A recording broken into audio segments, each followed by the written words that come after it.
ਸਤਿ ਸ਼੍ਰੀ ਅਕਾਲ, ਤੁਸੀਂ ਜੁੜੇ ਹੋਏ ਹੋ ਪੰਜਾਬੀ ਰੇਡੀਓ USA ਦੇ ਨਾਲ ਤੇ ਮੈਂ ਹਾਂ ਪ੍ਰਵੀਨ ਸ਼ਰਮਾ ਲੈ ਕੇ ਹਾਜ਼ਰ ਹਾਂ ਪ੍ਰੋਗਰਾਮ ਖਬਰ ਤੇ ਨਜ਼ਰ। ਖਬਰ ਤੇ ਨਜ਼ਰ ਪ੍ਰੋਗਰਾਮ ਦੇ ਵਿੱਚ ਕਈ ਅਹਿਮ ਤੇ ਕਈ ਖਾਸ ਖਬਰਾਂ ਨੂੰ ਲੈ ਕੇ ਚਰਚਾ ਕਰਨ ਦੇ ਲਈ ਜੁੜ ਚੁੱਕੇ ਨੇ ਮਿੰਟੂ ਗੁਰਸਰੀਆ ਜੀ। ਮਿੰਟੂ ਸਤਿ ਸ਼੍ਰੀ ਅਕਾਲ, ਸਵਾਗਤ ਹੈ ਜੀ ਪੰਜਾਬੀ ਰੇਡੀਓ USA ਤੇ। ਜੀ ਸ਼ੁਕਰੀਆ ਜੀ ਪ੍ਰਵੀਨ ਜੀ, ਸਾਰਿਆਂ ਨੂੰ ਸਤਿ ਸ੍ਰੀ ਅਕਾਲ ਜੀ। ਜੀ, ਖਬਰ ਤੇ ਨਜ਼ਰ ਪ੍ਰੋਗਰਾਮ ਨੂੰ ਸਪਾਂਸਰ ਕਰਦੇ ਨੇ ਖਾਲਸਾ ਇੰਸ਼ੋਰੈਂਸ ਏਜੰਸੀ ਵਾਲੇ, ਜਿਨ੍ਹਾਂ ਤੋਂ ਤੁਸੀਂ ਹਰ ਤਰੀਕੇ ਦੀ ਇੰਸ਼ੋਰੈਂਸ ਲੈ ਸਕਦੇ ਹੋ। ਇੰਸ਼ੋਰੈਂਸ ਬਾਰੇ ਪਤਾ ਕਰਨ ਦੇ ਲਈ ਇਹਨਾਂ ਦਾ ਨੰਬਰ ਹੈ 408-272-2500। ਇਹ 1992 ਤੋਂ ਲਗਾਤਾਰ ਇੰਸ਼ੋਰੈਂਸ ਬਿਜ਼ਨਸ ਦੇ ਵਿੱਚ ਸ਼ਾਨਦਾਰ ਸੇਵਾਵਾਂ ਦੇ ਰਹੇ ਨੇ। ਅਮਰੀਕਾ ਭਰ ਦੇ ਵਿੱਚ ਇੰਸ਼ੋਰੈਂਸ ਕਰਦੇ ਨੇ। ਓਬਾਮਾ ਕੇਅਰ, ਮੈਡੀਕੇਅਰ ਜਾਂ ਫਿਰ ਕਵਰਡ ਕੈਲੀਫੋਰਨੀਆ ਬਾਬਤ ਪਾਲਿਸੀ ਕਰਵਾਉਣ ਦੇ ਲਈ ਜਾਂ ਜਾਣਕਾਰੀਆਂ ਹਾਸਲ ਕਰਨ ਦੇ ਲਈ ਅੱਜ ਹੀ ਕਾਲ ਕਰੋ 408-272-2500 ਤੇ। ਟਰਕੀਆਨਾ ਇਮੀਗ੍ਰੇਸ਼ਨ ਲਾ ਫਰਮ ਵਾਲੇ ਜੇ ਟਰਕੀਆਨਾ ਅਟਾਰਨੀ ਟਰਕੀਆਨਾ ਦੇ ਨਾਲ ਤੁਸੀਂ US ਇਮੀਗ੍ਰੇਸ਼ਨ ਬਾਬਤ ਕੋਈ ਵੀ ਸਲਾਹ ਕਰਨੀ ਹੈ, ਕੋਈ ਵੀ ਸਵਾਲ ਪੁੱਛਣਾ ਹੈ ਤੇ ਇਹਨਾਂ ਦਾ ਨੰਬਰ ਹੈ 4159090503। Krishan Dhanota Yuba City, Baljinder Singh Nijjar Woodland, Paramjit Kaurangi Vacaville, Pritpal Singh Sidhu Fresno, GN ਲੀਵ ਵਾਲੇ ਟਰੱਕ ਵਾਸ਼ ਕਰਦੇ ਨੇ, ਆਇਲ ਚੇਂਜ ਕਰਦੇ ਨੇ, 에ਅਰ ਬ੍ਰੇਕਾਂ ਦਾ ਕੰਮ ਤਸੱਲੀ ਬਖਸ਼ ਕਰਦੇ ਨੇ, ਨਵੇਂ ਪੁਰਾਣੇ ਟਾਇਰ ਵੀ ਇਹਨਾਂ ਤੋਂ ਮਿਲਦੇ ਨੇ। ਲੋਕੇਸ਼ਨ ਸੈਂਟਰ ਨੀਲਾ ਦੀ ਨਿੰਮਾ ਸੋਤਾ ਦੇ ਨਾਲ ਗੱਲ ਕੀਤੀ ਜਾ ਸਕਦੀ ਹੈ 209-277-0113 ਤੇ। MK market, Kashmir Singh Sacramento, Jassi Gill, Bhupinder Singh, Nirmal Singh, Sandhu family, Bakersfield ਤੇ ਐਂਟੀਡਿਊਬ ਟਰੱਕ ਸਟਾਪ ਵਾਲੇ। ਇਹਨਾਂ ਸਾਰੇ ਹੀ ਸਪਾਂਸਰਸ ਦਾ ਬਹੁਤ-ਬਹੁਤ ਧੰਨਵਾਦ। ਤੇ ਜੇਕਰ ਤੁਸੀਂ ਵੀ ਪੰਜਾਬੀ ਰੇਡੀਓ USA ਦੇ ਇਹਨਾਂ ਪ੍ਰੋਗਰਾਮਾਂ ਨੂੰ ਸਪਾਂਸਰ ਕਰਨਾ ਚਾਹੁੰਦੇ ਹੋ ਤਾਂ ਸਟੂਡੀਓ ਦਾ ਨੰਬਰ ਹੈ 408-272-5200। ਅੱਜ ਦਾ ਇਹ ਖਬਰ ਤੇ ਨਜ਼ਰ ਪ੍ਰੋਗਰਾਮ ਸਾਲ 2024 ਦੀ 9 ਫਰਵਰੀ ਦਾ ਪ੍ਰੋਗਰਾਮ ਹੈ ਤੇ ਦਿਨ ਅੱਜ ਸ਼ੁੱਕਰਵਾਰ ਹੈ। ਮੈਨੂੰ ਜੀ ਖਬਰਾਂ ਦੇ ਵੱਲ ਅੱਗੇ ਸ਼ੁਰੂਆਤ ਕਰੀਏ ਆਪਾਂ RLD ਮੁਖੀ ਤੋਂ। ਉਹਨਾਂ ਨੇ ਭਾਜਪਾ ਦੇ ਨਾਲ ਹੁਣ ਗੱਠਜੋੜ ਦਾ ਸੰਕੇਤ ਦੇ ਦਿੱਤਾ ਜੀ।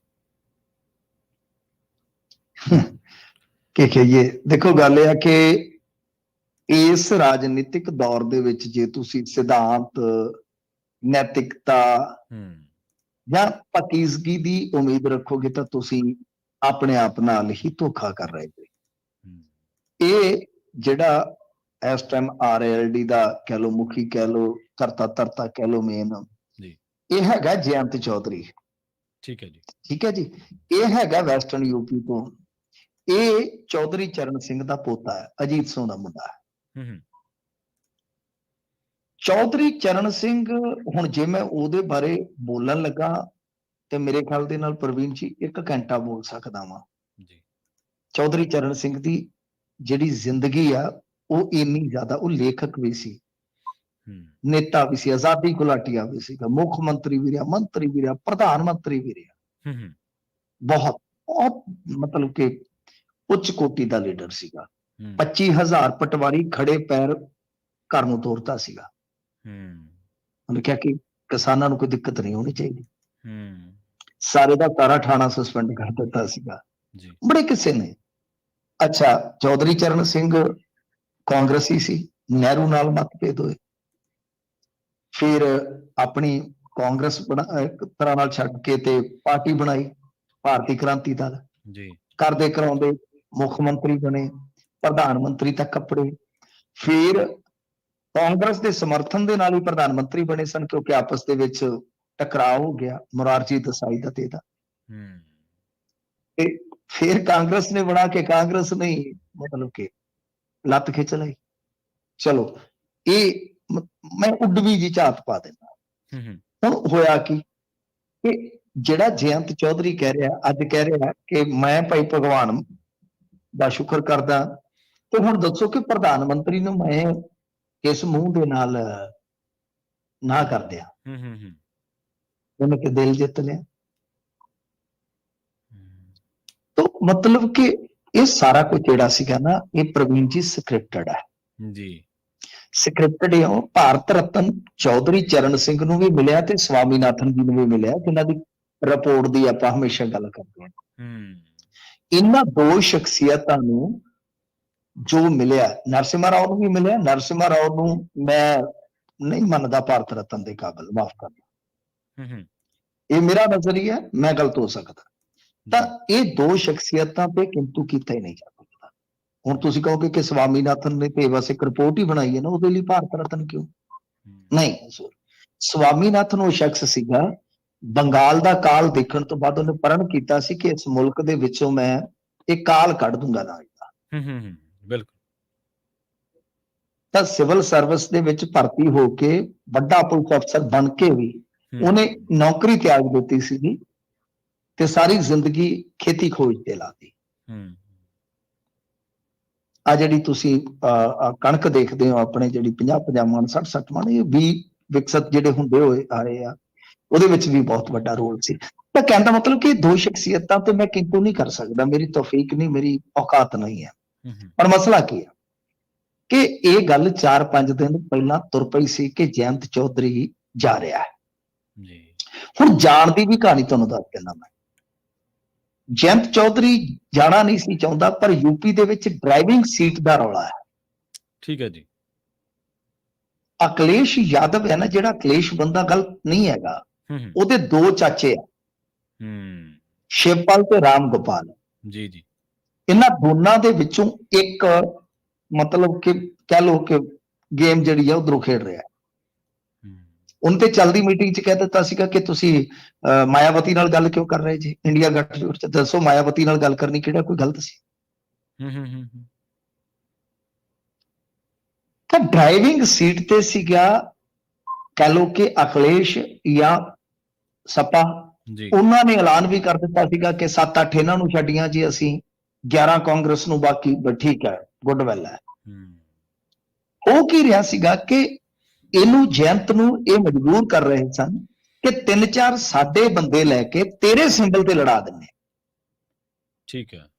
ਉਹਦੇ ਚ ਮਲਕ ਵੀ ਸੀਗਾ। ਇਹ ਮਲਕ ਜਿਹੜਾ ਸੀਗਾ, ਇਹਦੇ ਪਿਓ ਨੂੰ ਜਦੋਂ ਪਿਛਲੀ ਵਾਰੀ 6500 ਵੋਟ ਤੇ ਹਾਰ ਮਿਲੀ, ਤਾਂ ਉਹ ਮਲਕ ਬੰਦੇ ਨੇ ਹੀ ਸਾਰਾ ਖੇਲਾ ਕੀਤਾ ਸੀਗਾ। ਮਤਲਬ ਕਿ ਲੜ ਇਕੱਠੇ ਰਹੇ ਸੀਗੇ, ਪਰ ਮਤਲਬ ਕਿ ਖੇਲ ਕਰ ਦਿੱਤਾ। ਤੁਸੀਂ ਸਮਝਦੇ ਹੋ ਨਾ ਰਾਜਨੀਤੀ। ਹੁਣ ਅਖਿਲੇਸ਼ ਇਹ ਕਹਿ ਰਿਹਾ ਸੀਗਾ ਕਿ ਮਲਕ ਨੂੰ ਤੂੰ ਆਪਦੇ ਬੰਨਿਓ ਖੜਾ ਦੇ ਜੀ। ਉਧਰੋਂ ਨਾਹਿਦ ਤੇ ਘਰ ਦੇ ਭੈਣ ਨੂੰ, ਇਕਰਾ ਨੂੰ ਕਹਿੰਦਾ ਵੀ ਤੂੰ ਲੜਾ ਦੇ। ਮੰਨ ਵੀ ਗਿਆ ਜਯੰਤ ਚੌਧਰੀ। ਪਰ ਅਸਲ ਚ ਕੀ ਆ ਕਿ ਇਸ ਤਰ੍ਹਾਂ ਡਰਾਈਵਿੰਗ ਸੀਟ ਤੇ ਬੈਠੇ ਸਪਾ ਵਾਲਿਆਂ ਨੇ ਇੱਕ ਤਰ੍ਹਾਂ ਨਾਲ ਕਹਿ ਲਓ ਕਿ ਜਿਹੜੇ ਜਾ ਕੇ ਨਾ ਉਹਨਾਂ ਦੇ ਅੰਦਰ ਦਾ, ਜਿਵੇਂ ਆਪਾਂ ਕਹਿੰਦੇ, ਜੱਟ ਜਗਾ ਦਿੱਤਾ ਜੀ। ਜਯੰਤ ਚੌਧਰੀ ਤੇ ਦਬਾਅ ਸੀ ਇਸ ਗੱਲ ਦਾ ਕਿ ਬਈ ਇਹਨਾਂ ਤੋਂ ਥੱਲੇ ਲੱਗ ਕੇ ਚੱਲੇਗਾ, ਕਿ ਜੇ ਕੋਟੇ ਦੀਆਂ ਸੀਟਾਂ ਮਿਲਦੀਆਂ ਆਪਾਂ ਨੂੰ। ਦੇਖੋ, ਜਾਟਾਂ ਦਾ ਯੂਪੀ ਦੀਆਂ 25 ਤੋਂ 30 ਸੀਟਾਂ ਤੱਕ ਦਾ ਅਸਰ ਹੈਗਾ। ਤਾਂ ਉਹਨਾਂ ਨੇ ਕਿਹਾ ਕਿ ਯਾਰ ਕਮਾਲ ਹੋ ਗਈ ਆ, ਤੂੰ ਇਹਨਾਂ ਥੱਲੇ ਲੱਗ ਕੇ ਤੁਰੇਗਾ ਤੇ ਫਿਰ ਤੁਹਾਨੂੰ ਪਤਾ ਜੱਟਾਂ ਵਾਲੀ ਅੜੀ। ਉਹਨਾਂ ਨੇ ਫਿਰ ਹੱਥ ਰਲਾ ਲਏ ਸੀ। ਇਸ ਗੱਲ ਦਾ ਪ੍ਰਵੀਨ ਜੀ 3-4 ਦਿਨ ਪਹਿਲਾਂ ਅਹਿਸਾਸ ਹੋ ਗਿਆ ਸੀਗਾ ਜੀ। ਹੁਣ ਇਹ ਸਾਰਾ ਸਕ੍ਰਿਪਟਡ ਸੀਗਾ ਤੇ ਮਤਲਬ ਭਾਰਤ ਰਤਨ ਦਾ ਐਲਾਨ ਹੋਇਆ। ਉਹਨਾਂ ਕਿਹਾ ਜੀ ਹੁਣ ਮੈਂ ਕਿਹੜੇ ਮੂੰਹ ਨਾਲ ਜਵਾਬ ਦੇਵਾਂਗਾ। ਦਰਅਸਲ ਤੁਸੀਂ ਵੇਖੋ ਕਿ ਇਹ ਸਭ ਕੁਝ ਸੀਟਾਂ 2-4 ਉਹਨੂੰ ਮਿਲਣਗੀਆਂ, ਭਾਜਪਾ ਨੇ ਜਿਤਾ ਵੀ ਦੇਣੀਆਂ। ਕੋਈ ਰਾਜ ਸਭਾ ਦੀ ਮੈਂਬਰੀ ਵੀ ਮਿਲ ਸਕਦੀ, ਇੱਕ ਹੋ ਸਕਦਾ ਮੰਤਰਾਲੇ 'ਚ ਵੀ ਚਲੇ ਜਾਣ। ਠੀਕ ਹੈ ਜੀ। ਤਾਂ ਇਹ ਸਭ ਕੁਝ ਜਿਹੜਾ ਸੀਗਾ, ਇਹ ਇੱਕ ਤਰ੍ਹਾਂ ਨਾਲ ਭਾਰਤੀ ਜਨਤਾ ਪਾਰਟੀ ਨੇ ਬੜਾ ਸੋਚ ਸਮਝ ਕੇ ਫੈਸਲਾ ਲਿਆ। ਮੈਂ ਇੱਕ ਚੀਜ਼ ਮੰਨੂਗਾ ਕਿ ਬਈ ਇਹਨਾਂ ਨਾਲ ਦੀ ਗੇਮ ਨਹੀਂ ਕੋਈ ਖੇਡ ਸਕਦਾ। ਹੁਣ ਤੁਸੀਂ ਵੇਖੋ ਕੀਤਾ ਕੀ, ਵੈਸਟਰਨ ਯੂਪੀ ਦਾ ਦਿਲ ਜਿੱਤ ਲਿਆ ਜੀ, ਕਿਸਾਨਾਂ ਦਾ ਦਿਲ ਜਿੱਤ ਲਿਆ। ਹਾਂਜੀ ਬਿਲਕੁਲ। ਉਧਰੋਂ ਕਿਸਾਨ ਅੰਦੋਲਨ ਕਰਨ ਚੱਲੇ, ਉਧਰੋਂ ਸਵਾਮੀਨਾਥਨ ਨੂੰ ਦਿੱਤਾ, ਯੂਪੀ 'ਚ ਤੋੜਤਾ ਇਹਨਾਂ ਨੂੰ। ਬਿਹਾਰ ਦੇਖ ਲਓ, ਬਿਹਾਰ ਤਾਂ ਛੱਡ ਦੋ ਨਾ, ਕਿ ਯੂਪੀ 'ਚ ਬਹੁਤ ਵੱਡਾ ਝਟਕਾ ਦੇ ਦਿੱਤਾ। ਤਾਂ ਮਤਲਬ ਕਿ ਕਿੰਨੇ ਨਿਸ਼ਾਨੇ ਨੇ ਜੀ। ਬਿਲਕੁਲ। ਅੱਛਾ, ਨਰਸਿਮਹਾ ਰਾਓ ਤੇ ਵੀ ਆ ਜਾਓ। ਨਰਸਿਮਹਾ ਰਾਓ ਭਾਰਤ ਰਤਨ ਦੇ ਕਾਬਿਲ ਕਿਉਂ ਨਹੀਂ? ਵੈਸੇ ਤੇ ਉਹ ਵਕੀਲ ਸੀ, ਬੜਾ ਪੜ੍ਹਿਆ ਲਿਖਿਆ ਆਦਮੀ ਸੀਗਾ, ਬਹੁਤ ਪੜ੍ਹਿਆ ਲਿਖਿਆ। ਆਂਧਰਾ ਦਾ ਚੀਫ ਮਿਨਿਸਟਰ ਵੀ ਰਿਹਾ, ਲਾਅ ਮਿਨਿਸਟਰ ਵੀ ਰਿਹਾ, ਬਹੁਤ ਕਾਬਿਲ ਇਨਸਾਨ ਸੀ। ਬੇਸਿਕਲੀ ਕੀ ਆ ਕਿ ਕੁਲਦੀਪ ਨਈਅਰ ਨੇ ਇੱਕ ਕਿਤਾਬ ਲਿਖੀ ਆ, ਬਿਯੋਂਡ ਦਾ ਲਾਈਨਸ ਜੀ। ਉਹ ਪੰਜਾਬੀ 'ਚ ਵੀ ਮਿਲ ਜਾਂਦੀ ਹੈ ਜੇ ਕੋਈ ਪੜ੍ਹਨਾ ਚਾਹੇ। ਬਹੁਤ ਕਾਫੀ ਮੋਟੀ ਆ, ਕਾਫੀ ਟਾਈਮ ਲੱਗ ਗਿਆ ਸੀ ਮੇਰਾ। ਉਹਦੇ 'ਚ ਕੁਲਦੀਪ ਨਈਅਰ ਨੇ ਇਹ ਗੱਲ ਲਿਖੀ ਆ ਕਿ ਜਿਸ ਦਿਨ ਬਾਬਰੀ ਮਸਜਿਦ ਢਾਈ ਗਈ ਆ, ਉਸ ਦਿਨ ਨਰਸਿਮਹਾ ਰਾਓ ਜਿਹੜਾ ਸੀਗਾ ਨਾ, ਇਹ ਆਪਣਾ ਕਮਰਾ ਬੰਦ ਕਰਕੇ ਕੁੰਡੀ ਲਾ ਕੇ ਕਹਿੰਦਾ ਕਿ ਡੋਂਟ ਡਿਸਟਰਬ ਮੀ, ਪੂਜਾ ਤੋਂ ਨਹੀਂ ਉੱਠਿਆ। ਜਦੋਂ ਜਾ ਕੇ ਕੰਨ 'ਚ ਕਿਸੇ ਸਹਾਇਕ ਨੇ ਕਿਹਾ ਕਿ ਕੰਮ ਹੋ ਗਿਆ, ਉਦੋਂ ਪੂਜਾ ਬੰਦ ਕੀਤੀ ਸੀ। ਕੁਲਦੀਪ ਨਾਇਰ ਨੂੰ ਇਹ ਗੱਲ ਮਧੂ ਲਿਮੇ ਇੱਕ ਲੀਡਰ ਹੁੰਦਾ ਸੀ, ਬਹੁਤ ਤਗੜਾ ਸੋਸ਼ਲਿਸਟ ਲੀਡਰ। ਠੀਕ ਹੈ ਜੀ। ਉਹਨੇ ਦੱਸੀ ਸੀ ਤੇ ਮਧੂ ਲਿਮੇ ਉਸ ਦਿਨ ਇਹਨਾਂ ਦੀ ਬੈਠ ਹੋਈ ਸੀ। ਤਾਂ ਜਿਹੜੇ ਬੰਦੇ ਨੇ ਫਿਰ ਜੇ ਇਦਾਂ ਕੀਤਾ, ਜਿਹਦੇ ਰਾਹ 'ਚ ਇਸ ਤਰ੍ਹਾਂ ਹੋਇਆ, ਫਿਰ ਦੰਗੇ ਹੋਏ, ਜਿੱਥੋਂ ਇੱਕ ਹਿੰਦੂ ਮੁਸਲਮਾਨ ਦਾ ਹੋਰ ਪਾਟਕ ਡੂੰਘਾ ਹੋ ਗਿਆ।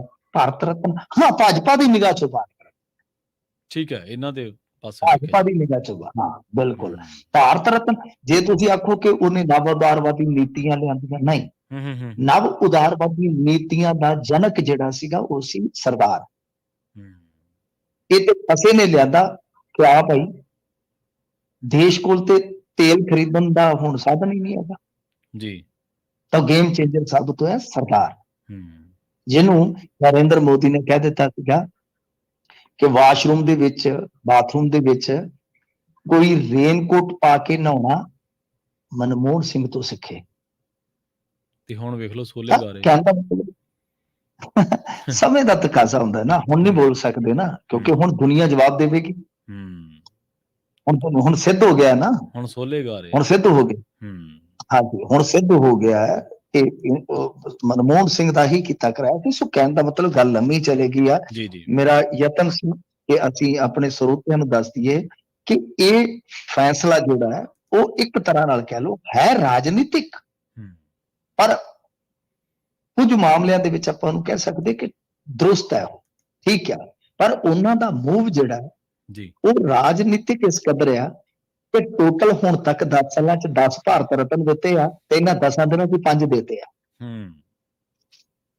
ਜੀ, ਤੇ ਮਿੰਟੂ ਜੀ, ਸ਼੍ਰੋਮਣੀ ਕਮੇਟੀ ਤੇ ਸ਼੍ਰੋਮਣੀ ਅਕਾਲੀ ਦਲ ਦਾ ਜਿਹੜਾ ਸਾਂਝਾ ਵਫਦ ਆ ਗਿਆਨੀ ਕੁਲਵੰਤ ਸਿੰਘ ਨੂੰ ਮਿਲਿਆ ਜੀ।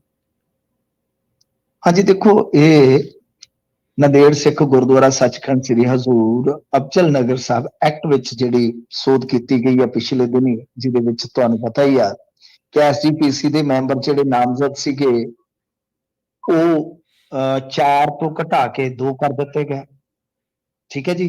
ਤੇ ਮੌਜੂਦਾ ਬੋਰਡ ਦੇ ਵਿੱਚ ਕੁੱਲ ਮੈਂਬਰਾਂ ਦੀ ਗਿਣਤੀ ਜਿਹੜੀ ਹੈ ਉਹ 17 ਹੋਏਗੀ, ਜਿਹਦੇ ਚੋਂ 12 ਮੈਂਬਰਾਂ ਨੂੰ ਤੇ ਸਰਕਾਰ ਹੀ ਨਾਮਜ਼ਦ ਕਰੇਗੀ, ਠੀਕ ਹੈ ਨਾ ਜੀ।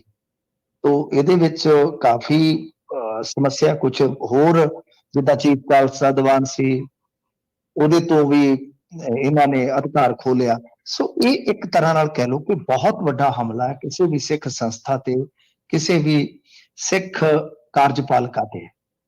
ਸੋ ਹੁਣ ਇਹਨਾਂ ਨੇ ਉੱਥੇ ਜਾ ਕੇ ਗਿਆਨੀ ਕੁਲਵੰਤ ਸਿੰਘ ਦੇ ਨਾਲ ਮੀਟਿੰਗ ਕੀਤੀ ਆ।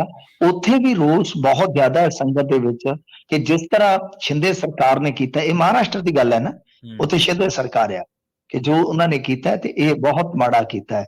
ਬਹਰਹਾਲ ਉੱਥੇ ਪ੍ਰਦਰਸ਼ਨ ਵੀ ਕੀਤਾ ਗਿਆ ਤੇ ਦੁਬਾਰਾ ਇਹਨਾਂ ਨੇ ਮੰਗ ਕੀਤੀ ਹੈ ਕਿ ਸੋਧ ਕਰਕੇ ਪਹਿਲਾਂ ਵਾਲੀ ਜਿਸ ਤਰ੍ਹਾਂ ਦੀ ਪ੍ਰਕਿਰਿਆ ਸੀ ਉਹਨੂੰ ਚਾਲੂ ਰੱਖਿਆ ਜਾਵੇ। ਤਾਂ ਮੇਰੇ ਖਿਆਲ ਦੇ ਨਾਲ ਪ੍ਰਵੀਨ ਜੀ, ਇਹ ਮਸਲਾ ਬਹੁਤ ਗੰਭੀਰ ਹੈ ਜੀ, ਇਹਨੂੰ ਸੀਰੀਅਸ ਨਹੀਂ ਲੈਣਾ ਚਾਹੀਦਾ। ਵੈਸੇ ਤਾਂ ਦਿੱਲੀ ਕਮੇਟੀ ਐਕਟਿਵ ਹੋ ਗਈ ਹੈ, ਲਾਲ ਸਿੰਘ ਨਹੀਂ ਇਕਬਾਲ ਸਿੰਘ ਲਾਲਪੁਰਾ ਜੀ, ਉਹ ਵੀ ਹੁਣ ਮੈਨੂੰ ਲੱਗਦਾ ਜਲਦ ਐਕਸ਼ਨ 'ਚ ਆ ਜਾਣਗੇ, ਮਸਲਾ ਤੇ ਹੱਲ ਹੋ ਜਾਊਗਾ। ਪਰ ਜੋ ਇਹ ਕੀਤਾ ਹੈ ਸ਼ਿੰਦੇ ਸਰਕਾਰ ਨੇ ਬਹੁਤ ਗਲਤ ਕੀਤਾ। ਹੋ ਸਕਦਾ ਮਸਲਾ ਤੇ ਹੱਲ ਹੋ ਜਾਵੇ, ਜੇ ਨਹੀਂ ਤਾਂ ਮੈਨੂੰ ਲੱਗਦਾ ਹੈ ਕਿ ਪ੍ਰਧਾਨ ਮੰਤਰੀ ਤੱਕ ਇਹ ਗੱਲ ਪਹੁੰਚਦੀ ਹੋਣੀ ਚਾਹੀਦੀ ਆ, ਇਹ ਗੱਲ ਪਹੁੰਚਦੀ ਹੋਣੀ ਚਾਹੀਦੀ ਹੈ, ਜ਼ਰੂਰੀ ਹੈ। ਨਹੀਂ ਤੇ ਬਹੁਤ ਬਹੁਤ ਕੁਝ ਕਰਨਗੇ ਅੱਗੇ ਜਾ ਕੇ, ਤਾਂ ਉਹਨਾਂ ਨੂੰ ਮਾੜਾ ਜਿਹਾ, ਕਿਉਂਕਿ ਪ੍ਰਧਾਨ ਮੰਤਰੀ ਸਮਝਦੇ ਸਾਰੀ ਸਿਚੁਏਸ਼ਨ, ਸਿੱਖਾਂ ਤੋਂ ਜਿੱਦਾਂ ਕਹਿ ਲਈਏ ਨਾ ਕਿ ਉਹਨਾਂ ਨੂੰ ਪਤਾ ਹੈ, ਉਹ ਪ੍ਰਭਾਵਿਤ ਵੀ ਹੈ ਤੇ ਥੋੜੇ ਉਹ ਪੰਜਾਬ ਤੋਂ ਕਹਿ ਲਓ ਕਿ ਭੇਤੀ ਹੋਣ ਕਰਕੇ ਚੱਲਦੇ ਵੀ ਆ ਜੀ। ਇਹ ਨਹੀਂ ਮੈਂ ਕਹਿੰਦਾ ਕਿ ਡਰਦੇ ਆ, ਕਈ ਵਾਰ ਇਹ ਹੁੰਦਾ ਨਾ ਕਿ ਕੋਈ ਚੀਜ਼ ਹਾਂ ਯਾਰ ਨਹੀਂ ਠੀਕ ਹੈ। ਤਾਂ ਮੇਰੇ ਕਹਿਣ ਦਾ ਮਤਲਬ ਹੈ ਕਿ ਜਿਸ ਤਰ੍ਹਾਂ ਦਾ ਇਹ ਹਮਲਾ ਹੋਇਆ ਉਹ ਬਹੁਤ ਮਾੜੀ ਗੱਲ ਆ ਤੇ ਇਹਨੂੰ ਗੰਭੀਰਤਾ ਦੇ ਨਾਲ ਸਾਰੇ ਇਕਜੁੱਟ ਹੋ ਕੇ ਲੈਣ ਤੇ ਠੀਕ ਆ, ਨਹੀਂ ਤੇ ਇਹ ਕਹਾਣੀ ਵਿਗੜੇਗੀ ਅੱਗੇ ਜਾ ਕੇ ਜੀ। ਤੇ ਗੱਲ ਕਰੀਏ ਮਿੰਟੂ ਜੀ, ਕਹਿੰਦੇ ਹੁਣ ਸੀਨੀਅਰ ਡਿਪਟੀ ਮੇਅਰ ਤੇ ਡਿਪਟੀ ਮੇਅਰ ਦਾ ਮਾਮਲਾ ਵੀ ਹਾਈ ਕੋਰਟ 'ਚ ਚਲਾ ਗਿਆ, ਚੰਡੀਗੜ੍ਹ ਦਾ ਮਾਮਲਾ ਹੈ ਨਾ ਸ਼ਾਇਦ। ਹਾਂਜੀ, ਮੇਅਰ ਦਾ ਇਲੈਕਸ਼ਨ ਤੇ ਹੁਣ ਕਹਿ ਲਓ ਕਿ ਪੂਰੇ ਸੰਸਾਰ 'ਚ ਪ੍ਰਸਿੱਧ ਹੋਇਆ ਪਿਆ ਅੱਜ ਦੇ ਦਿਨਾਂ 'ਚ ਜੀ। ਦੇਖੋ, ਇਹ ਹਾਈ ਕੋਰਟ ਪਹੁੰਚ ਗਿਆ ਕਿਉਂਕਿ ਜਿਹੜਾ ਮੇਅਰ ਦਾ ਰੌਲਾ ਸੀ ਉਹ ਤੇ ਸੁਪਰੀਮ ਕੋਰਟ 'ਚ ਤੁਹਾਨੂੰ ਸਭਨਾਂ ਨੂੰ ਪਤਾ ਹੀ ਆ। ਪਰ ਹੋਇਆ ਕੀ ਸੀਗਾ ਕਿ ਇਸ ਰੌਲੇ ਗੋਲੇ ਦੇ ਵਿੱਚ ਜਿਹੜਾ ਡਿਪਟੀ ਮੇਅਰ ਤੇ ਸੀਨੀਅਰ ਡਿਪਟੀ ਮੇਅਰ ਸੀ ਉਹ ਵੀ ਚੁਣ ਲਏ ਗਏ ਸੀਗੇ ਨਾ।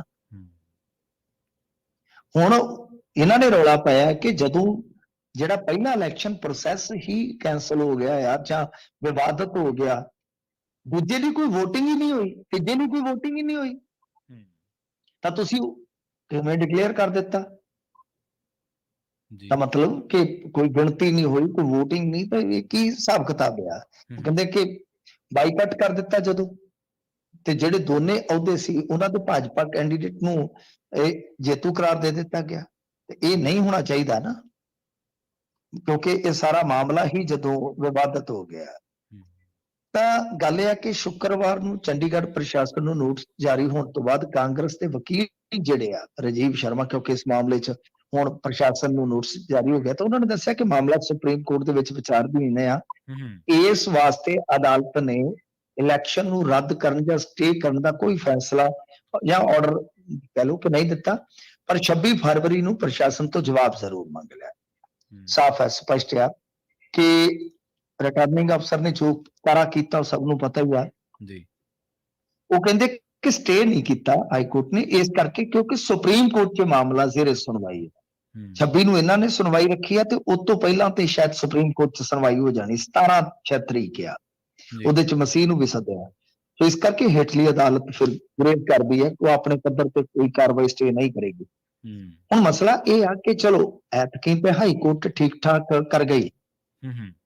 ਕਈ ਵਾਰ ਕਈ ਸੋਚਾਂ ਜਿਹੜੀਆਂ ਉਹ ਜ਼ਹਿਨ ਦੇ ਵਿੱਚ ਚੱਲਦੀਆਂ ਨੇ ਕਿ ਸੁਪਰੀਮ ਕੋਰਟ ਨੇ ਵੀ ਹੈਰਾਨਗੀ ਜਤਾਈ ਸੀ ਹਾਈ ਕੋਰਟ ਤੇ ਯਾਦ ਆ ਆਪਾਂ ਵੀ ਸ਼ਾਇਦ ਗੱਲ ਕੀਤੀ ਸੀ ਕਿ ਇਹਨਾਂ ਨੂੰ 3 ਹਫ਼ਤਿਆਂ ਦਾ ਟਾਈਮ ਦੇ ਦਿੱਤਾ ਗਿਆ, ਜਦ ਕਿ ਉਹ ਬਹੁਤ ਸੈਂਸਿਟਿਵ ਮਾਮਲਾ ਸੀਗਾ ਜੀ। ਹਾਈ ਕੋਰਟ ਨੂੰ ਤੱਤ ਫੱਟ ਉਦੋਂ ਹੀ ਸਟੇ ਲਾਉਣਾ ਚਾਹੀਦਾ ਸੀ, ਰਿਕਾਰਡ ਜਿਹੜਾ ਸੀਗਾ ਉਹ ਕਬਜ਼ੇ 'ਚ ਲੈਣਾ ਚਾਹੀਦਾ ਸੀਗਾ, ਪਰ ਨਹੀਂ, ਐਸਾ ਨਹੀਂ ਹੋਇਆ। ਤਾਂ ਹੁਣ ਇਸੇ ਕਰਕੇ ਹਾਈ ਕੋਰਟ ਸੰਭਲ ਕੇ ਚੱਲ ਰਿਹਾ, ਸਟੇ ਤਾਂ ਨਹੀਂ ਕੀਤਾ ਪਰ ਪ੍ਰਸ਼ਾਸਨ ਤੋਂ ਜਵਾਬ ਜ਼ਰੂਰ ਮੰਗਿਆ ਇਸ ਮਾਮਲੇ 'ਚ। ਤੇ ਜੇ ਉੱਤੋਂ ਹੀ ਮੰਨ ਲਓ ਕੋਈ ਇਲੈਕਸ਼ਨ ਹੀ ਸਾਰਾ ਰੱਦ ਹੋ ਗਿਆ, ਫਿਰ ਪ੍ਰਵੀਨ ਜੀ ਥੱਲੇ ਸੁਣਵਾਈ ਦਾ ਕੋਈ ਤੋਕੇ ਨਹੀਂ ਰਹਿਣਾ।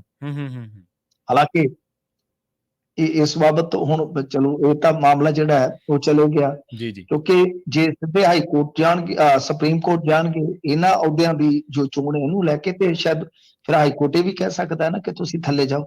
ਇਸ ਕਰਕੇ ਇਹ ਹਾਈ ਕੋਰਟ ਹੀ ਆਏ ਆ।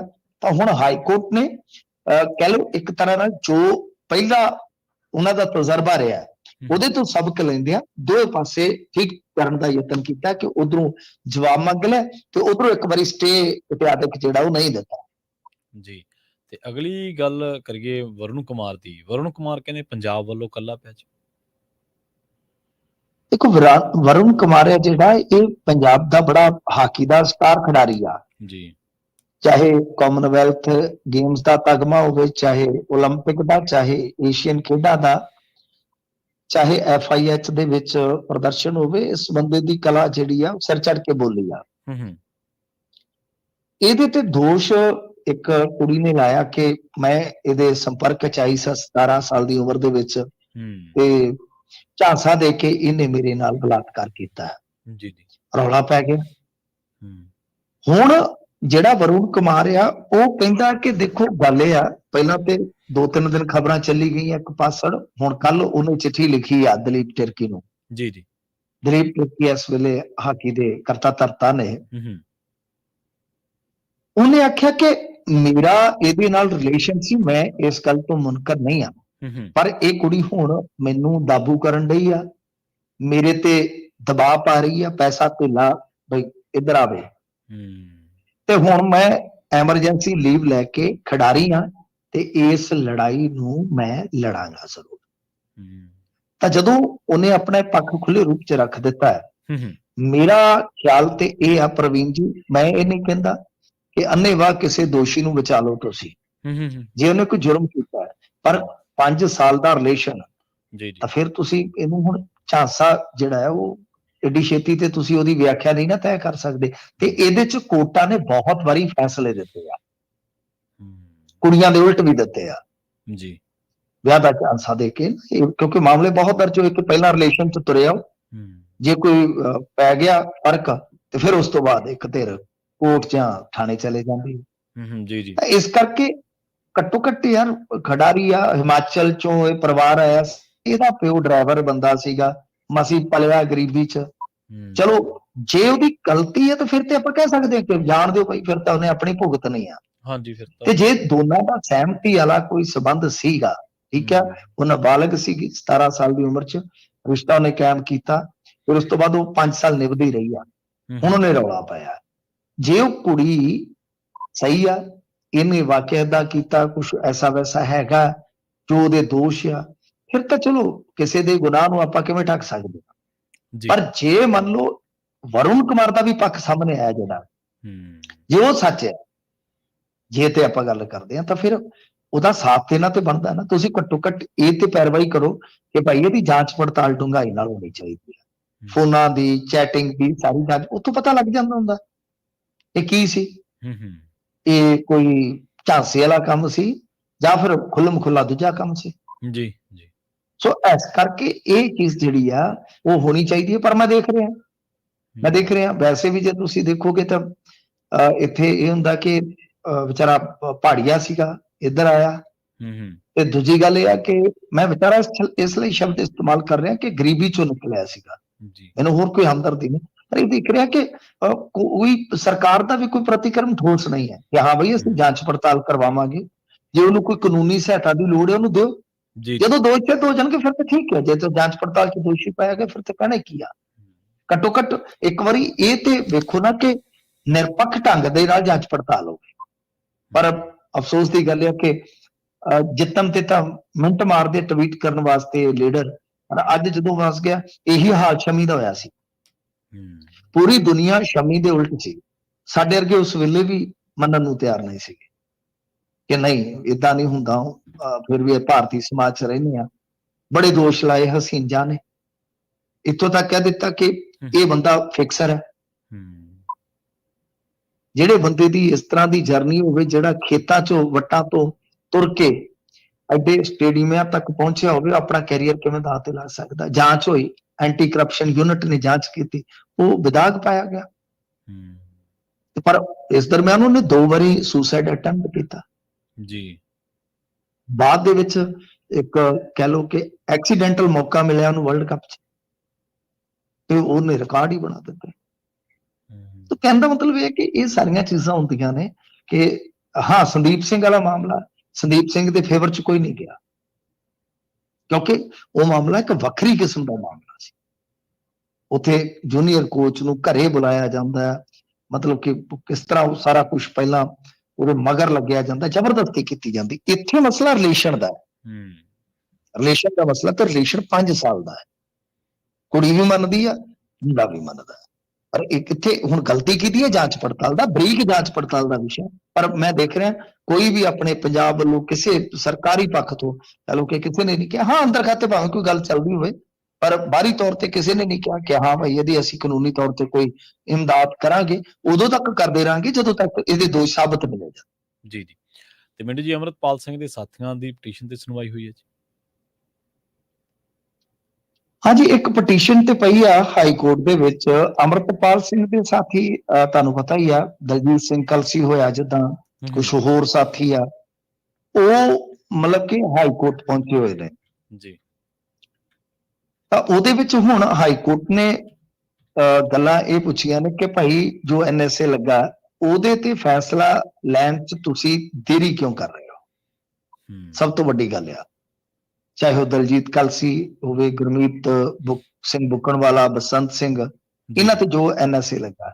ਤਾਂ ਮਸਲਾ ਕੀ ਹੈ ਕਿ ਬੁੱਕਣਵਾਲਾ ਤੇ ਹੋਰਾਂ ਦੇ ਵਕੀਲ ਹੈ ਜਿਹੜੇ ਵਿਪਨ ਘਈ, ਤੇ ਕਲਸੀ ਦੇ ਵਕੀਲ ਹੈਗੇ ਨਵਕਿਰਨ ਸਿੰਘ, ਤੁਹਾਨੂੰ ਪਤਾ ਬਹੁਤ ਸੀਨੀਅਰ ਵਕੀਲ ਆ। ਇਹਨਾਂ ਨੇ ਧਿਆਨ ਦਿਵਾਇਆ ਕਿ ਮੰਗ ਪੱਤਰਾਂ ਤੇ ਫੈਸਲਾ ਲੈਣ ਵਿੱਚ ਦੇਰੀ ਕੀਤੀ ਗਈ, ਜਿਸ ਨਾਲ ਸਮਾਂ ਬਰਬਾਦ ਹੋਇਆ। ਕੇਂਦਰ ਦੇ ਵਕੀਲ ਧੀਰਜ ਜੈਨ ਨੇ ਇਸ ਲਈ ਸਮਾਂ ਮੰਗਿਆ, ਬਈ ਮਤਲਬ ਕਿ ਜਵਾਬ ਦੇਣ ਲਈ। ਤਾਂ ਬੰਦੀਆਂ ਦੇ ਵਕੀਲਾਂ ਨੇ ਹਾਈ ਕੋਰਟ ਦੇ ਧਿਆਨ 'ਚ ਲਿਆਂਦਾ ਕਿ ਜੇਲ੍ਹ ਵਿੱਚ ਬੰਦੀਆਂ ਨੂੰ ਉਹਨਾਂ ਵਿਰੁੱਧ ਤੱਥ ਮੁਹੱਈਆ ਕਰਵਾਉਣ ਵਿੱਚ ਵੀ ਤਕਨੀਕੀ ਗੜਬੜੀ ਕੀਤੀ ਗਈ ਹੈ। ਠੀਕ ਹੈ ਜੀ। ਤੇ ਇਸ ਨਾਲ ਉਹਨਾਂ ਨੂੰ ਆਪਣਾ ਪੱਖ ਰੱਖਣ ਵਿੱਚ ਪਰੇਸ਼ਾਨੀ ਆਈ ਆ।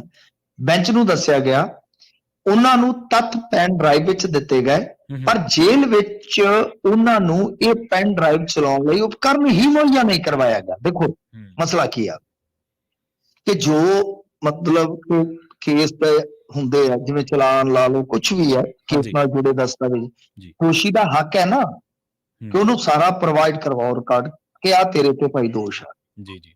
ਹੁਣ ਮੰਨ ਲਓ ਇਹ ਸਾਰਾ ਰਿਕਾਰਡ ਜੇਲ੍ਹ ਵਿੱਚ ਬੰਦ ਬੰਦੇ ਨੂੰ ਇੱਕ ਪੈਨ ਡਰਾਈਵ 'ਚ ਫੜਾ ਦਿੱਤਾ ਜਾਵੇ ਤਾਂ ਪੈਨ ਡਰਾਈਵ ਲਾਏਗਾ ਕਾਹਦੇ ਨਾਲ? ਹਾਂ ਬਿਲਕੁਲ, ਸੋਚ ਕੇ ਵੇਖੋ ਨਾ।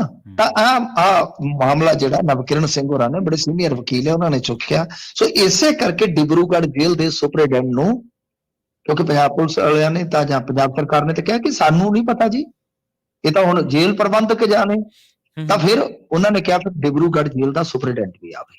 ਸੋ ਇਹ ਦੋ ਚੀਜ਼ਾਂ ਨੇ ਕਿ ਇੱਕ ਤਾਂ ਸੈਂਟਰ ਤੋਂ ਜਵਾਬ ਮੰਗਿਆ ਗਿਆ ਕਿ ਤੁਸੀਂ ਦੇਰੀ ਕਿਉਂ ਕਰ ਰਹੇ ਹੋ NSA ਤੇ ਫੈਸਲਾ ਲੈਣ ਵਾਸਤੇ, ਬਈ ਫੈਸਲਾ ਦੱਸੋ ਜਾਇਜ਼ ਜਾਂ ਨਜਾਇਜ਼ ਆ। ਤੇ ਸੈਕੰਡ ਕਿ ਜੋ ਉਹਨਾਂ ਨੇ ਡਿਫੈਂਸ ਆਪਣਾ ਬਣਾਉਣਾ ਸੀਗਾ, ਉਹਦੇ ਵਿੱਚ ਤੁਸੀਂ ਜੋ ਤੱਥ ਦਿੱਤੇ ਨੇ ਉਹ ਪੈਨ ਡਰਾਈਵ 'ਚ ਦਿੱਤੇ, ਤੇ ਪੈਨ ਡਰਾਈਵ ਲੱਗੇ ਕਿੱਥੇ, ਉਹਦਾ ਜਵਾਬ ਦਿਓ ਜੀ। ਤੇ ਗੱਲ ਕਰੀਏ ਮਿੰਟੂ ਜੀ ਹਲਦਵਾਨੀ ਦੀ, ਹਲਦਵਾਨੀ ਦੇ ਵਿੱਚ ਕਹਿੰਦੇ ਉੱਤਰਾਖੰਡ ਦੇ ਹਲਦਵਾਨੀ ਦੇ ਵਿੱਚ ਹਿੰਸਾ ਹੋਈ ਹੈ, 4 ਮੌਤਾਂ ਹੋ ਗਈਆਂ ਜੀ, 100 ਤੋਂ ਵੱਧ ਪੁਲਿਸ ਮੁਲਾਜ਼ਮ ਜ਼ਖਮੀ ਹੈ, ਇੰਟਰਨੈਟ ਬੰਦ ਹੈ, ਸਕੂਲ ਬੰਦ ਹੈ ਜੀ। ਦੇਖੋ ਇਸ ਦੇਸ਼ ਦੇ ਵਿੱਚ ਹਿੰਸਾ, ਦੰਗਾ, ਇਹ ਸਾਰਾ ਕੁਝ ਜਿਹੜਾ ਨਾ ਉਹ ਇੰਨਾ ਆਮ ਹੋ ਗਿਆ ਨਾ ਕਿ ਬਸ ਉਹ ਕਈਆਂ ਲਈ ਤਾਂ ਖੁਸ਼ੀ ਦਾ ਸਬੱਬ ਬਣ ਜਾਂਦਾ ਜੀ, ਕਿਉਂਕਿ ਉਹਦੇ ਵਿੱਚ ਉਹਨਾਂ ਦੇ ਰਾਜਨੀਤਿਕ ਮਫਾਦ ਹੁੰਦੇ ਆ, ਉਹਨਾਂ ਦੇ ਵਿੱਚ ਫਿਰ ਮੁੜ ਕੇ ਇੱਕ ਧਿਰ ਦਾ ਕੁਟਾਪਾ ਵੀ ਹੁੰਦਾ। ਖੈਰ ਗੱਲ ਇਹ ਹੈ ਕਿ ਹਲਦਵਾਨੀ ਦੇ ਜੋ ਬਨਪੁਲਪੁਰਾ ਇਲਾਕਾ ਹੈ ਉਹਦੇ ਵਿੱਚ ਹੋਇਆ ਕੀ ਹੈ ਕਿ ਇੱਕ ਮਦਰਸਾ ਢਾਹ ਦਿੱਤਾ ਗਿਆ ਬਲਡੋਜ਼ਰ ਦੇ ਨਾਲ ਜੀ। ਉਸ ਤੋਂ ਬਾਅਦ ਇਹ ਸਥਿਤੀ ਜਿਹੜੀ ਆ ਫਿਰ ਵਿਗੜਦੀ ਚਲੇ ਗਈ ਆ। ਹਾਲਾਂਕਿ ਜਿਹੜੇ ਉੱਥੋਂ ਦੇ DC ਸਾਹਿਬਾਂ ਹੈ, ਮੈਂ ਉਹਨਾਂ ਨੂੰ ਸੁਣ ਰਿਹਾ ਸਾਂ, ਇਹ ਦੱਸਿਆ ਜਾ ਰਿਹਾ ਸੀਗਾ ਕਿ ਨਹੀਂ ਜੀ ਇਹ ਨਜਾਇਜ਼ ਕਬਜ਼ਾ ਹੀ ਸੀਗਾ, ਇਹ ਮਤਲਬ ਕਿ ਕੋਈ ਮਦਰਸਾ ਇਤਿਹਾਦਕ ਨਹੀਂ ਸੀ, ਖਾਲੀ ਜ਼ਮੀਨ ਸੀ। ਪਰ ਜਿਹੜਾ ਦੂਸਰਾ ਪੱਖ ਹੈ ਜਾਂ ਕਹਿ ਲਓ ਕਿ ਦੂਸਰਾ ਦੋਸ਼ ਆ ਉਹ ਇਹੋ ਹੀ ਹੈ ਕਿ ਅਸਲ ਦੇ ਵਿੱਚ ਉੱਥੇ ਮਦਰਸਾ ਸੀਗਾ, ਮਦਰਸੇ ਦੀ ਜਗ੍ਹਾ ਸੀ ਜਿਹੜੀ ਢਾਹ ਦਿੱਤੀ ਗਈ ਆ। ਹੁਣ ਨਜਾਇਜ਼ ਕਬਜ਼ੇ ਜੇ ਵੇਖੀਏ ਤੇ ਆਪਾਂ ਦੇਖਦੇ ਹਾਂ ਹਰੇਕ ਥਾਂ ਤੇ ਹੀ ਆ, ਪਰੰਤੂ ਇੱਕ ਧਿਰ ਦੇ ਜਦੋਂ ਕੋਈ ਮੰਨ ਲਓ ਕਿਸੇ ਬੰਦੇ ਦੇ ਕੋਈ ਪਰਚਾ ਹੋ ਗਿਆ ਜਾਂ ਕੋਈ ਗੁਨਾਹ ਹੋ ਗਿਆ, ਉਹ ਘਰ ਢਾਹ ਦਿੱਤੇ ਜਾਂਦੇ ਆ ਵਗੈਰਾ ਵਗੈਰਾ, ਸਾਰੀਆਂ ਕਾਰਵਾਈਆਂ ਚੱਲਦੀਆਂ। ਤਾਂ ਇਹ ਉਹੀ ਕੜੀ ਦਾ ਹਿੱਸਾ ਦੱਸਿਆ ਜਾ ਰਿਹਾ। ਤੇ ਦੂਜਾ ਤੁਹਾਨੂੰ ਪਤਾ ਕਿ ਉੱਥੇ ਤੁਸੀਂ UCC ਲੈ ਆਂਦਾ, ਜਦੋਂ UCC ਲੈ ਆਂਦਾ ਤਾਂ ਉਹਦਾ ਵੀ ਇੱਕ ਤੁਹਾਨੂੰ ਪਤਾ ਹੀ ਆ ਨਾ, ਉਹਦੇ ਤੇ ਵੀ ਸ਼ਾਇਦ ਆਪਾਂ ਇੱਕ ਦਿਨ ਗੱਲ ਵੀ ਕਰ ਰਹੇ ਸੀਗੇ, ਤਾਂ ਉਹਦੇ ਤੇ ਵੀ ਕਿਤੇ ਨਾ ਕਿਤੇ ਉੱਥੇ ਫਿਰ ਥੋੜਾ ਉਬਾਲ ਹੈਗਾ। ਸੋ ਬਹੁਤ ਮਾੜੀ ਗੱਲ ਹੈ, ਹਿੰਸਾ ਕਿਤੇ ਵੀ ਨਹੀਂ ਹੋਣੀ ਚਾਹੀਦੀ। ਤਾਂ ਬਹੁਤ ਵੱਡੇ ਪੱਧਰ ਤੇ ਹਿੰਸਾ ਫੈਲੀ ਜ਼ਰੂਰ ਹੈ। ਉੱਥੇ 144 ਲੱਗੀ ਹੋਈ ਹੈ, ਕਰਫਿਊ ਲੱਗ ਗਿਆ ਸੀਗਾ, ਸ਼ਾਇਦ ਗੋਲੀ ਦੇ ਵੀ ਆਰਡਰ ਹੋਏ ਆ, ਇੰਟਰਨੈਟ ਤੇ ਸਭ ਕੁਝ ਬੰਦ ਕਰ ਦਿੱਤਾ ਇਹਨਾਂ ਨੇ ਜੀ। ਮਿੰਟੂ ਜੀ ਇਹਨਾਂ ਖਾਸ ਖਬਰਾਂ ਤੇ ਖਾਸ ਜਾਣਕਾਰੀਆਂ ਦੇ ਲਈ ਤੁਹਾਡਾ ਬਹੁਤ ਬਹੁਤ ਧੰਨਵਾਦ ਜੀ। ਜੀ ਇੱਕ ਖਬਰ ਮੈਂ ਤੁਹਾਨੂੰ ਦੇ ਦੇਵਾਂ, ਬਿਗ ਬ੍ਰੇਕਿੰਗ ਹੈ ਕਿ ਬੇਅਦਬੀ ਦਾ ਜਿਹੜਾ ਮੁੱਖ ਸਾਜ਼ਿਸ਼ ਘਾੜਿਆਂ ਚੋਂ ਇੱਕ ਸੀਗਾ ਪ੍ਰਦੀਪ ਕਲੇਰ, ਜਿਹੜਾ ਫਰਾਰ ਤੁਰਿਆ ਆਉਂਦਾ ਸੀ, ਜਿਹੜਾ ਡੇਰੇ 'ਚ ਹੀ ਲੁਕਿਆ ਹੋਇਆ ਸੀਗਾ, ਉਹਦੀਆਂ ਪਿਛਲੇ ਦਿਨੀ ਤਸਵੀਰਾਂ ਵੀ ਵਾਇਰਲ ਹੋਈਆਂ ਸੀਗੀਆਂ। ਖਬਰ ਇਹ ਆ ਰਹੀ ਆ ਕਿ ਉਹ ਫੜ ਲਿਆ ਅਯੁੱਧਿਆ ਇਲਾਕੇ ਤੋਂ। ਮੈਂ SSP ਨੂੰ ਫੋਨ ਕੀਤਾ ਸੀਗਾ, SP ਨੂੰ ਵੀ ਫੋਨ ਕੀਤਾ, ਫਰੀਦਕੋਟ ਵਾਲੇ ਨੂੰ, ਉਹਨਾਂ ਨੇ ਚੁੱਕਿਆ ਨਹੀਂ, ਪੁਸ਼ਟੀ ਨਹੀਂ, ਪਰ ਖਬਰਾਂ ਜ਼ਰੂਰ ਮਤਲਬ ਕਿ ਚੱਲ ਰਹੀਆਂ ਨੇ ਕਿ ਪ੍ਰਦੀਪ ਕਲੇਰ ਫੜਿਆ ਗਿਆ। ਜੀ ਮਿੰਟੂ ਜੀ ਬਹੁਤ ਬਹੁਤ ਧੰਨਵਾਦ ਜੀ ਇੱਕ ਵਾਰ ਫਿਰ ਤੋਂ ਜੀ। ਪ੍ਰੋਗਰਾਮ ਖਬਰ ਤੇ ਨਜ਼ਰ ਨੂੰ ਇੱਥੇ ਹੀ ਸਮਾਪਤ ਕਰਾਂਗੇ। ਤੁਹਾਡਾ ਸਾਰਿਆਂ ਦਾ ਵੀ ਬਹੁਤ ਬਹੁਤ ਧੰਨਵਾਦ। ਸਤਿ ਸ਼੍ਰੀ ਅਕਾਲ। ਜੁੜੇ ਰਹੋ ਪੰਜਾਬੀ ਰੇਡੀਓ USA ਦੇ ਨਾਲ।